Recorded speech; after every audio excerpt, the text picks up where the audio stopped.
السلام علیکم اگین سید وقار شاہ. ایک بہن پوچھ رہی ہیں کہ حمل ہے، اس کے دوران الٹی ہے اور کسی دوائی سے نہیں رک رہی، بہت سی دوائی بھی استعمال کر چکی ہوں، تو کوئی ایسا حل بتا دیں یا کوئی ایسی چیز بتا دیں جو استعمال کروں الٹی رک جائے.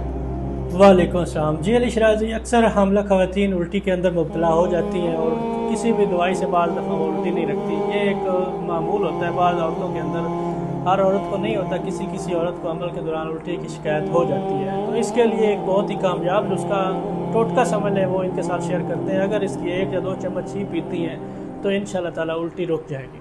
یہ چاہے الٹی بخار کی وجہ سے ہو، معدے کی وجہ سے ہو، باقی ہیضے کی وجہ سے ہو، کسی بھی وجہ سے ہو، باقی بھی آپ اگر استعمال کرتے ہیں تو انشاءاللہ الٹی کو روکنے کے لیے یہ بے حد مفید ہے. کرنا کچھ ایسے ہے، پیاز لینا ہے، اس کا نچوڑ کے پانی حاصل کر لیں 2 چمچ. آلو بخارے کا پانی آپ نے لینا ہے، خشک ہو تو اسے پانی کے اندر بھگو کے رکھتے ہیں کچھ ٹائم کے لیے، بعد میں وہ پانی آپ استعمال کر سکتے ہیں. 2 چمچ اگر پیاز کا پانی ہے تو 5 چمچ آلو بخارے کا پانی، دونوں کو مکس کر کے رکھ لیں. 1 چمچ صبح شام پئیں، انشاءاللہ تعالیٰ 1 چمچ سے ہی الٹی جتنی بھی شدید ہوگی اس سے آرام آ جاتا ہے.